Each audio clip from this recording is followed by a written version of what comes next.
Growing up in a middle-class family in suburban Chicago, my life was pretty straightforward. My dad, Tom, spent 30 years on the police force before retiring, and my mom, Sarah, still works as a secretary at Lincoln Elementary. They gave me everything they could, but we were never wealthy. I'm Tasha Mitchell. Well, I was before I became Tasha Reynolds. After graduating from college with an accounting degree, I landed a job at Anderson & Partners, a mid-sized accounting firm. The pay was decent, the work was steady, and I thought that would be my life. Wake up, go to work, come home, repeat. Then came that rainy Tuesday in October when I literally bumped into Marcus outside Starbucks. I was rushing to get my morning coffee before work, and he was heading to some important meeting. My coffee spilled all over his obviously expensive suit, and I wanted to die right there. I'm so sorry, I started dabbing at his jacket with napkins. I'll pay for the dry cleaning, I swear. Instead of getting angry, he laughed. Don't worry about it. Though you could make it up to me by having dinner with me tonight. That dinner turned into another, and another. Marcus was different from anyone I'd dated before. He was the son of James and Victoria Reynolds, owners of Reynolds Industries, one of the largest manufacturing companies in the Midwest. But he never made me feel less than him. He loved that I came from a real family, as he called it.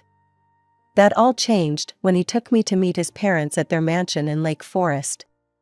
I'll never forget Victoria Reynolds looking me up and down like I was something she'd found stuck to her shoe. So, Tasha, she said, swirling her wine glass, Marcus tells us you're an accountant? Yes, I am, I replied, trying to keep my voice steady. How practical, she said with a thin smile. And your parents? When I told her about my dad being a retired cop and my mom a school secretary, you'd think I'd said they were professional criminals. James Reynolds barely looked at me during dinner, speaking only to Marcus about work. When he proposed 3 months later, I said yes without hesitation. His parents attended our wedding with frozen smiles and stiff congratulations. I thought I could win them over with time. I thought love would be enough. After our honeymoon in Bali, Marcus and I moved into his luxury apartment in downtown Chicago. The place was bigger than my parents' entire house, with floor-to-ceiling windows overlooking Lake Michigan. I felt like I was living in a dream. 2 months after we married, I discovered I was pregnant. Marcus was ecstatic, spinning me around our massive living room when I told him. Even Victoria and James seemed to soften a little at the news, though Victoria couldn't resist saying, well, at least the child will have good breeding on one side.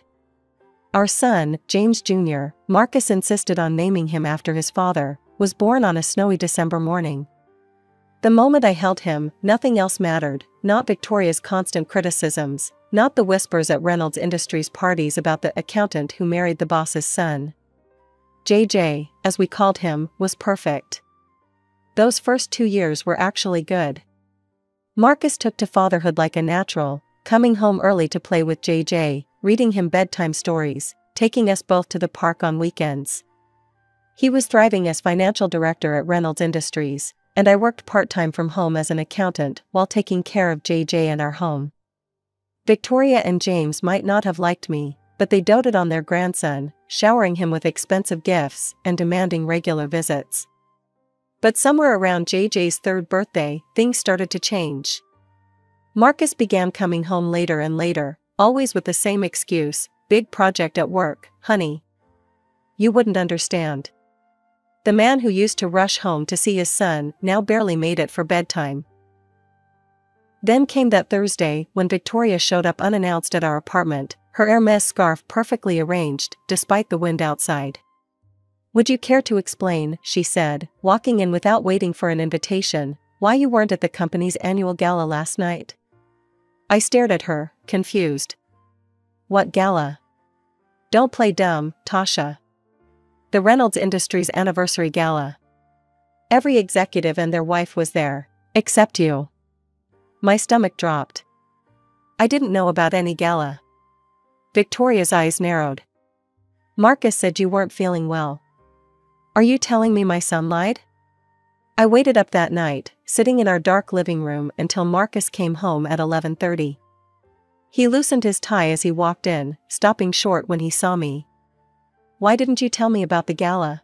I asked quietly. He sighed, pouring himself a scotch. "Look, Tasha, let's be honest. You wouldn't have fit in. You're too simple for these events. The other executives' wives, they know how to carry themselves. They can discuss art and wine and summer homes in the Hamptons. What would you talk about? Your dad's police stories? Your mom's adventures in the school cafeteria?" I felt like he'd slapped me. "I'm your wife, Marcus. You're supposed to be proud of me, not ashamed." I was proud, Tasha. When we were dating, your simplicity was charming. But I'm the financial director now. I need a wife who can be more. I went to bed crying that night, telling myself he was just stressed from work, that things would get better. But deep down, I knew something had broken between us, something I wasn't sure could be fixed. It was a Tuesday when my world fell apart. Marcus had texted that he was working late again, and I was doing my usual cleaning routine around the apartment. When I got to his home office, I noticed his laptop was open on his desk, screen still bright. I'd never snooped before, I trusted him, despite everything. But something made me pause this time. Maybe it was the way the screen showed his email was open, or maybe I was just tired of all the lies. I sat down at his desk, and that's when I saw it, an email thread with someone named Sophia Loran. My hand shook as I started reading. There were hundreds of messages between them, going back months. Sophia was apparently a new marketing executive at Reynolds Industries, hired about a year ago. As I scrolled through their correspondence, my stomach turned. "Had dinner with the village idiot again," Marcus had written. "God, I can't believe I have to go home to her." Sophia's response, "Poor baby. Don't worry, I'll make it all better tomorrow." They talked about me like I was a joke, the simple-minded wife who didn't know her husband was sleeping with someone else. There were pictures of jewelry he'd bought her, weekend trips they'd taken while he'd told me he was at business conferences. I stayed up all night, copying everything to a USB drive, printing key emails, taking screenshots. When Marcus finally came home at 7 a.m., his shirt wrinkled and his tie loose, I was sitting at the kitchen table with the evidence spread out in front of me. "Care to explain?"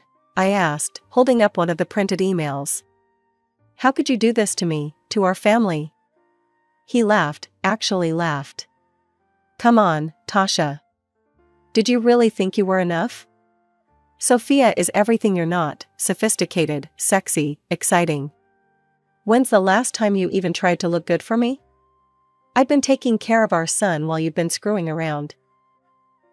"Look," he said, pouring himself a coffee like we were discussing the weather, "here's how this is going to work.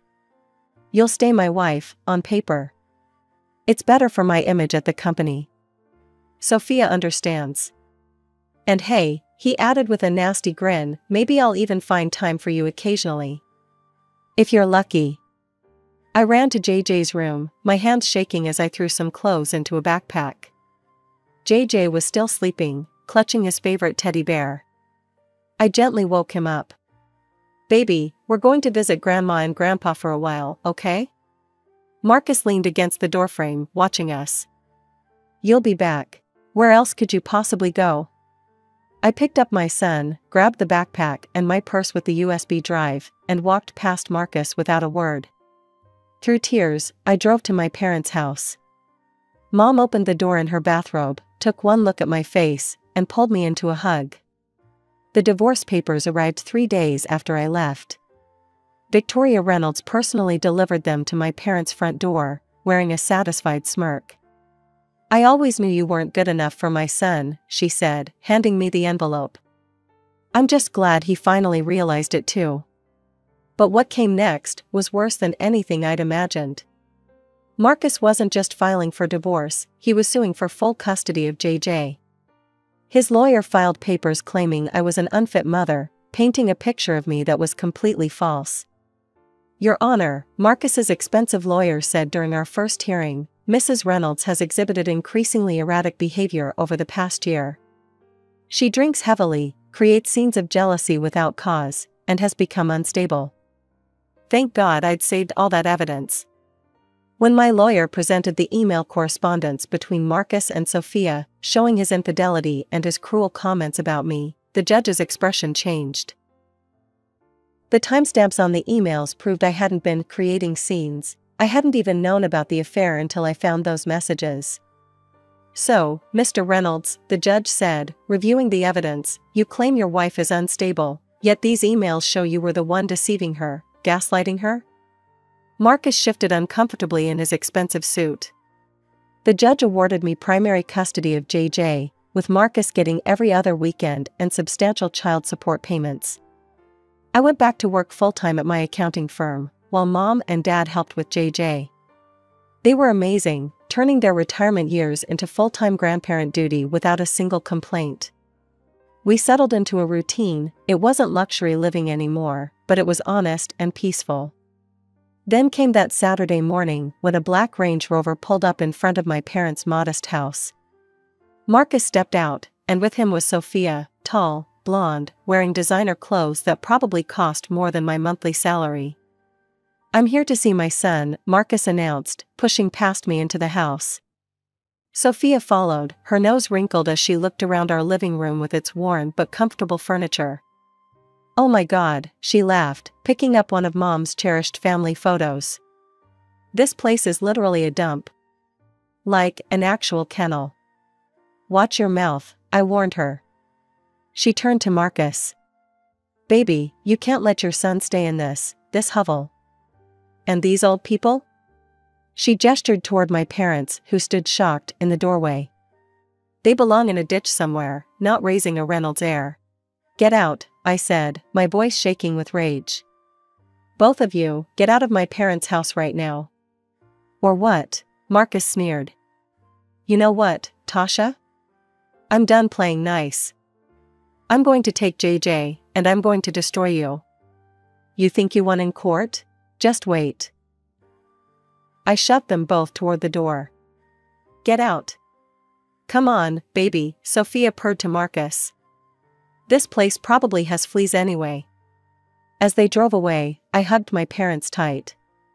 Mom was crying, and Dad looked like he wanted to punch something. But watching that Range Rover disappear down our street, I realized something. I wasn't afraid anymore. I was angry.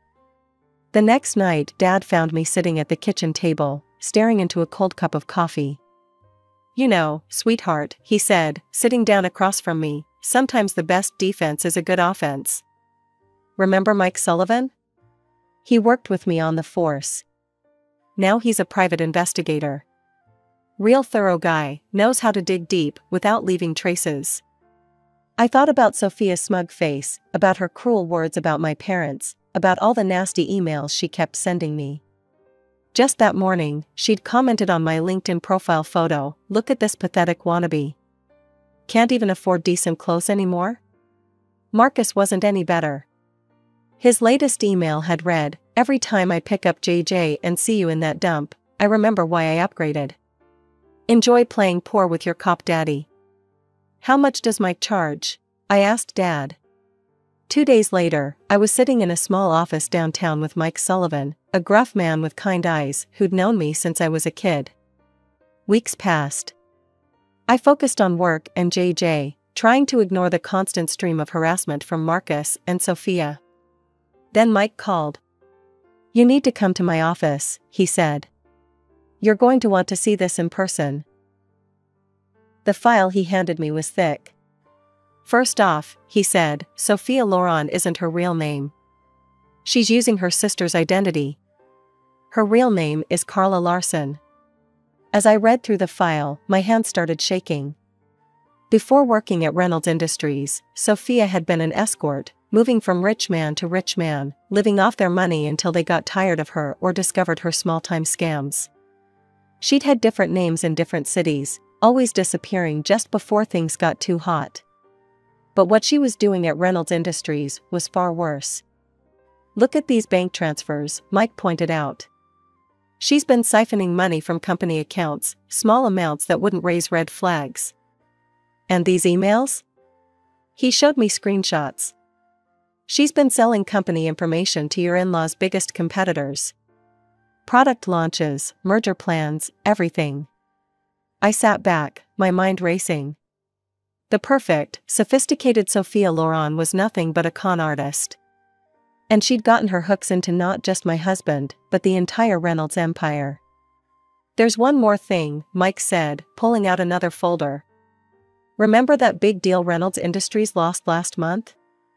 The one that cost them millions? Sophia sold the bid information to their competitor 3 days before the deadline.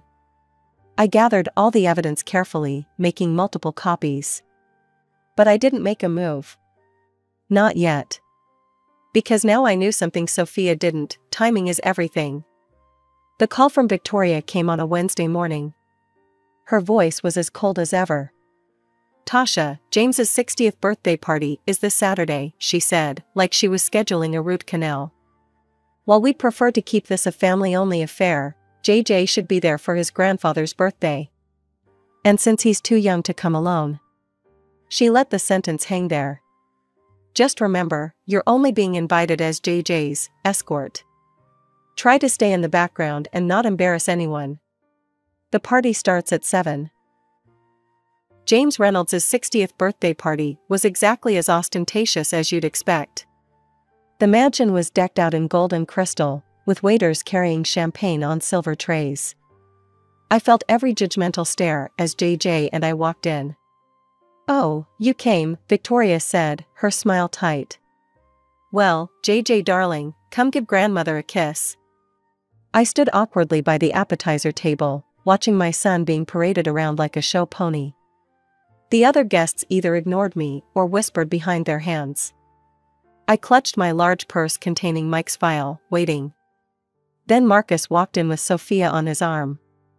She was wearing a red Valentino dress that probably cost more than my car, diamonds dripping from her ears. "Everyone," Marcus announced, clinking his glass. "I have an announcement to make." He pulled Sophia closer. "I'd like you all to meet my future wife, Sophia Loren. She'll be joining the Reynolds family officially next spring." Victoria rushed forward to embrace her. Finally. A woman worthy of the Reynolds name.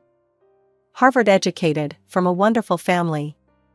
Unlike some people, James added, shooting me a look. Sophia preened under their attention. "I just feel so blessed to be joining such an esteemed family. And I promise to be the kind of wife Marcus truly deserves." That was my cue. I stood up, my hand steady as I pulled out the file. "Speaking of what people deserve," I said loudly, "I have a few things to share about the future Mrs. Reynolds." "Tasha," Marcus warned, "don't make a scene." I pulled out the first document. "Tell me, Sophia, or should I say Carla Larson? How's your sister feeling about you stealing her identity?" The color drained from Sophia's face. "What is she talking about?" Victoria demanded. "Oh, did she not mention that she's been living under her sister's identity? The real Sophia Loren is a schoolteacher in Minnesota. This woman," I pointed at her, "is Carla Larson, former escort and con artist." "She's lying," Sophia shrieked, but I was already laying out the evidence, photos, bank statements, police reports. "And here's my personal favorite," I continued, pulling out more documents. "Bank transfers showing how she's been stealing from Reynolds Industries. And look at these emails, she's been selling your company's secrets to Wagner Manufacturing and Collins Corp. For months." James Reynolds snatched the papers from my hands. "The Wagner deal, the Collins merger, it was you?" "I can explain," Sophia stammered, backing away from Marcus's thunderous face. "The real Carla Larson," I said, enjoying every moment, "has quite a history.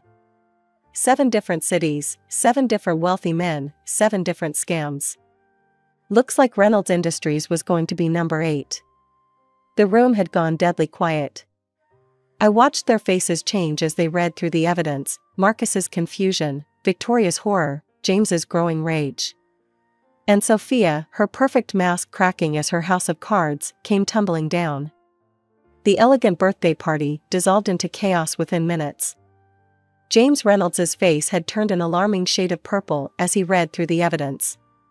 "Get out," he roared at Sophia, who was still trying to stammer excuses. "Get out of my house before I have you arrested right here." "James, darling," she attempted, reaching for his arm. "These are all lies. I can explain everything." "Explain?" He shook the documents at her. "Explain how you cost us the Wagner deal? That contract was worth $20 million.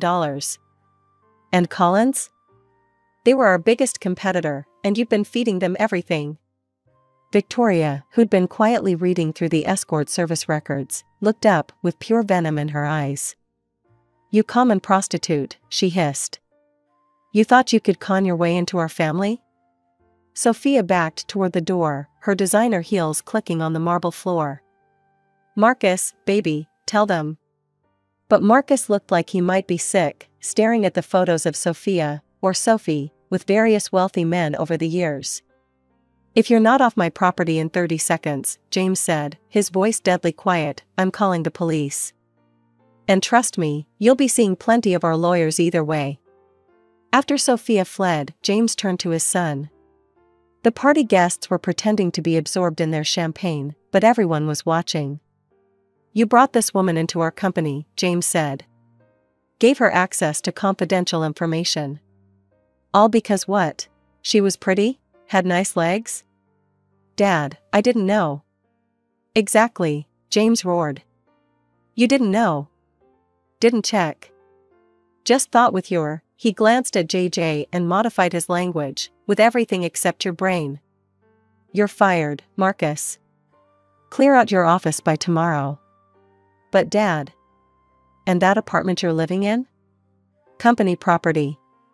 Find somewhere else to live." Victoria, who had been uncharacteristically quiet, suddenly turned to me. "Tasha," she said, and for the first time ever, her voice held genuine emotion. "We owe you an apology. A significant one. You saved our company from God knows how much damage." James nodded solemnly. "We were wrong about you. Very wrong. You've proven yourself more worthy of the Reynolds name than..." He glanced at Marcus, "others."